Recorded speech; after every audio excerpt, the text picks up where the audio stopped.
Woe words. That is all Donald Trump needed this morning to tell the world exactly how he intends to respond to the Supreme Court ruling that his tariffs were illegal. Absolute right, not careful legal analysis, not a measured response to the court's findings, not a plan to work within the constitutional boundaries the founders established. Absolute right. Two words posted in the middle of the night that told Canada, told the courts, and told every allied nation watching this confrontation everything they needed to know about what comes next. Carney had the response ready before Washington finished reading the reactions. Let me tell you something that most people covering this story are not stopping long enough to explain properly. What happened last night between Donald Trump and the Supreme Court of the United States is not simply a legal development in a trade dispute. It is a constitutional moment. A moment when the president of the most powerful nation on earth looked at the highest judicial authority his own country possesses, the institution the founders specifically designed to check exactly this kind of executive overreach, and told it publicly that it was inept, embarrassing, insufficiently loyal, and that he was going to do what he wanted anyway. That is not a trade policy statement. That is a statement about whether legal constraints apply to this president at all. And every government in the world, including Canada's, is now making decisions based on the answer to that question.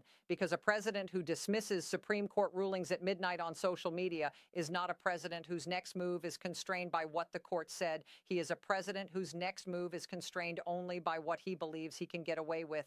Carney understands this. Ottawa has been preparing for exactly this version of this confrontation since the first week of this trade war. And what Canada hit back with today was not simply a response to two words posted in the middle of the night. It was the activation of a legal, diplomatic, and economic strategy built specifically for the moment the American constitutional framework stopped functioning as a reliable constraint. In February, the Supreme Court of the United States ruled that the International Emergency Economic Powers Act, the legal authority the Trump administration had been using to impose broad tariffs on countries around the world, including Canada, did not provide the legal justification for those tariff measures. The 1977 law was designed specifically to address genuine national security emergencies involving hostile foreign actors. The court found that applying it to impose sweeping tariffs on allied democratic trading partners exceeded the statutory authority Congress had granted. The ruling was not a narrow technical finding. It was a fundamental determination that the president had used an emergency power for a purpose the law did not authorize. It vacated tariff measures that had been the primary instrument of the administration's trade enforcement strategy for months. And it did something that legal scholars immediately recognized as significant beyond the immediate trade context. It established that presidential emergency economic powers have constitutional limits that the courts are willing to enforce. The administration's response to that ruling revealed more about its governing philosophy than any trade policy document it has produced. Trump called the court completely inept and embarrassing. He accused it of having unnecessarily ransacked the United States. He suggested the court had failed to show him sufficient loyalty, and then he claimed he has the absolute right to impose new tariffs through different legal mechanisms. The Supreme Court's own ruling, he said on social media, confirmed his absolute right to charge tariffs in another form. Here is the critical detail that every person watching this confrontation needs to understand clearly. The Supreme Court's ruling said no such thing. The court did not confirm Trump's absolute right to charge tariffs in another form. It ruled that the specific authority he had been using was illegally applied. It said nothing, confirming that alternative authorities were available without limitation. Trump's characterization of the ruling as confirming his absolute rights was not a legal interpretation. It was a political claim made at midnight designed to project strength in the face of a legal defeat. And it is the kind of claim that Carney, who spent decades in institutions where the difference between legal authority and political assertion is measured in billions of dollars, recognized immediately for exactly what it was. Understanding what comes next requires understanding the legal landscape the Supreme Court ruling created for the administration. The primary tariff authority is gone. The administration scrambled to impose 10% tariffs on goods from much of the world under a different law. Section 122 of the 1974 Trade Act. But Section 122 tariffs expire after 150 days. They expire in July. The president vowed to raise them to 15%, but has not yet done so. American officials launched a string of new trade investigations last week designed to set the stage for permanent tariffs under different statutory authorities. But trade investigations take time. They have procedural requirements. They can be legally challenged, and they do not produce the same immediate sweeping coverage that the emergency authority provided before the court struck it down.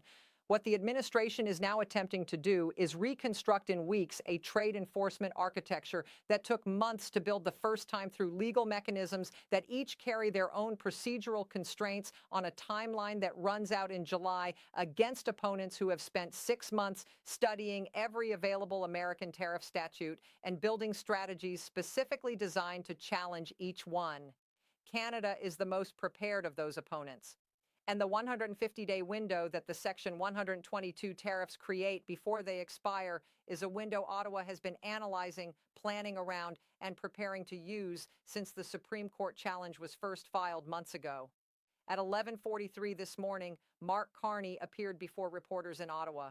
He had been awake since the midnight posts. His team had been analyzing the legal landscape created by the Supreme Court ruling and the administration's response to it since before sunrise. What he delivered was not a reaction. It was the activation of a strategy Canada had been building for exactly the legal and constitutional scenario that last night's events had confirmed was now the operating reality of this confrontation.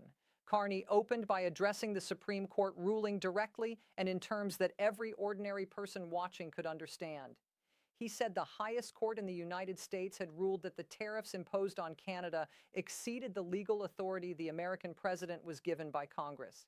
He said that ruling matters not because Canada needs an American court to validate Canada's position. Canada's position has been legally consistent throughout this confrontation. It matters because it confirms what Canada has been saying since the first tariff was imposed. The pressure campaign against Canada was not built on solid legal foundations. It was built on an aggressive interpretation of emergency powers that the American constitutional system has now formally rejected. Then Carney addressed the absolute right claim with the precision of someone who knows exactly how legal authority works. There is no absolute root in a constitutional democracy. He said there are statutory authorities granted by legislatures. There are constitutional boundaries enforced by courts. There are international treaty obligations accepted by governments. And there are the legal rights of sovereign nations to defend their interests through every legitimate mechanism available to them. Canada respects all of those frameworks. Canada has operated within all of those frameworks throughout this confrontation. Canada will continue doing so, and Canada will use every one of those frameworks to defend itself against every new tariff measure the administration pursues through whatever legal vehicle it chooses next. Then he announced 3 immediate actions that together represented Canada's strategic response to the new legal landscape. The first was the formal expansion of Canada's legal challenge portfolio. Canada had been pursuing international legal challenges throughout this confrontation through the World Trade Organization, bilateral dispute panels, and other international forums. Carney announced that Canada was now adding a formal submission to the international legal record specifically documenting the Supreme Court ruling and its implications for the legality of American tariff measures under international trade law. The submission argued that the American court's own finding that emergency economic powers were misapplied to allied trading partners strengthened the legal basis for international rulings against every tariff measure that relied on the same authority. Canada was using the American court's ruling as a weapon in the international legal arena. It had been preparing to do exactly that since the challenge was first filed. The second action was the activation of what Carney described as Canada's legal transition response framework. This was a set of pre-prepared economic and trade policy adjustments specifically designed for the period when American tariff authority was in legal transition between invalidated emergency powers and whatever alternative statutory mechanisms the administration constructed to replace them. The framework included accelerated finalization of Canadian export redirection agreements, accelerated implementation of domestic production investment programs, and accelerated engagement with allied nation trading partners to lock in commercial relationships during the window of American tariff uncertainty. The logic was precise and deliberate. The 150-day window before Section 122 tariffs expire is a window of comparative American trade enforcement weakness. Canada was going to use every day of it to advance the structural diversification it had been building throughout the confrontation. The third action was a formal communication to Canada's allied economic resilience network partners, informing them of the legal situation, the 150-day timeline, and Canada's assessment of how the administration would likely attempt to reconstruct its tariff authority through trade investigations and Section 232 national security mechanisms. The communication invited partner nations to coordinate their own legal and economic responses to American tariff reconstruction efforts in ways that would ensure the administration faced consistent and well-documented international opposition across every legal mechanism it attempted to use.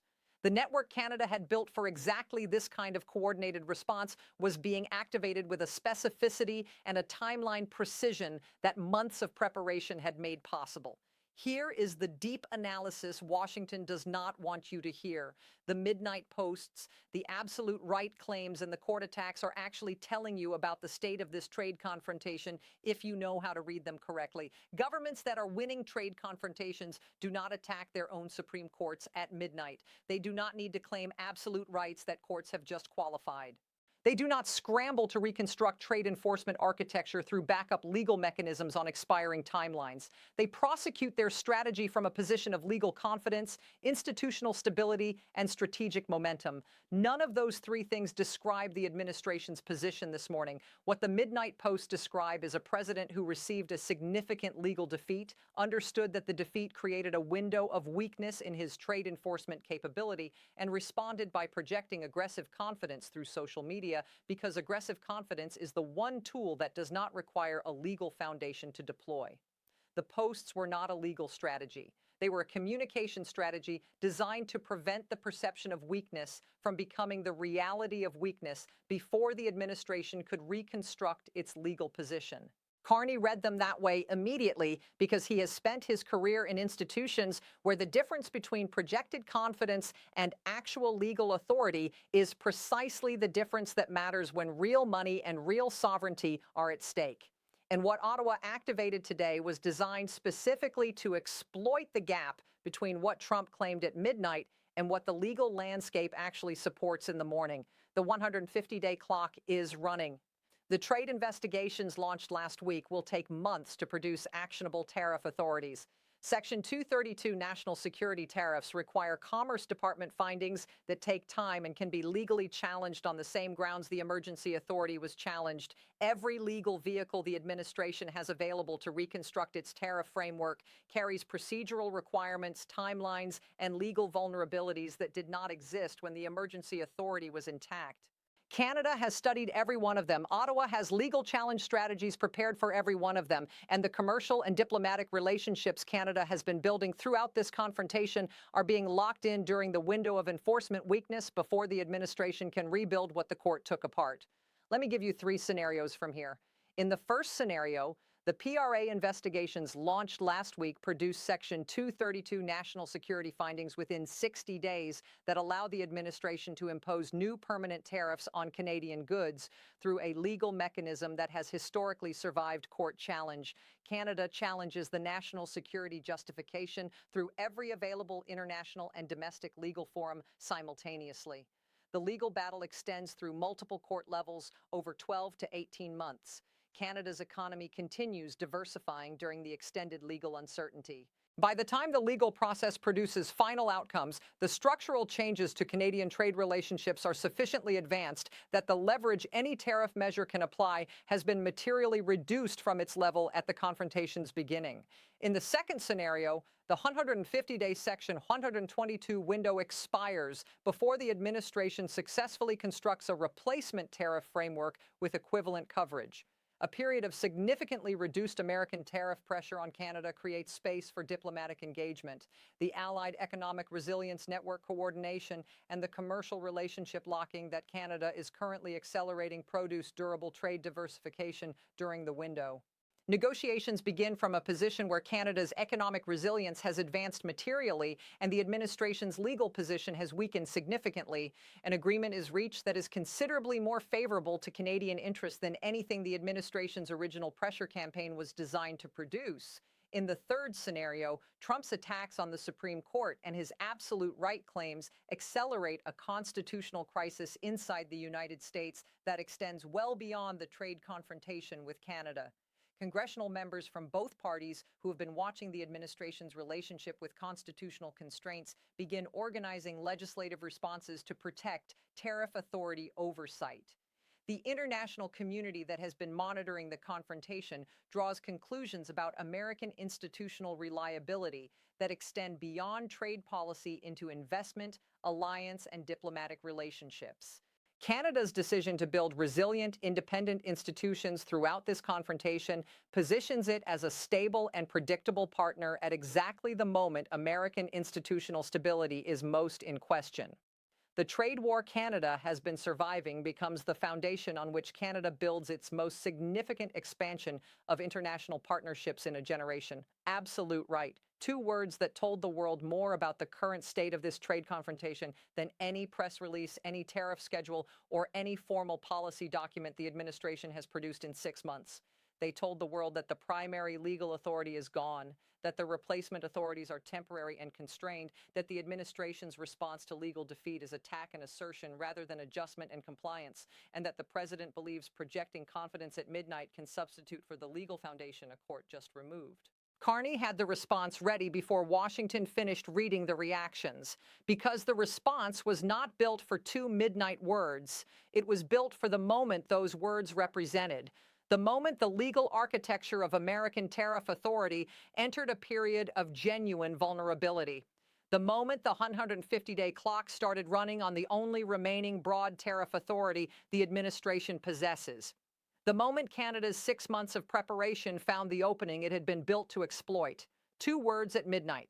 6 months of preparation in Ottawa, 150 days on the clock, and a constitutional confrontation that is no longer simply about trade. It is about whether legal constraints apply to this president at all. Canada has its answer to that question fully prepared, and it does not require posting anything at midnight to deliver. Stay informed with BCC News. Don't forget to like, subscribe, and turn on notifications so you never miss a critical update.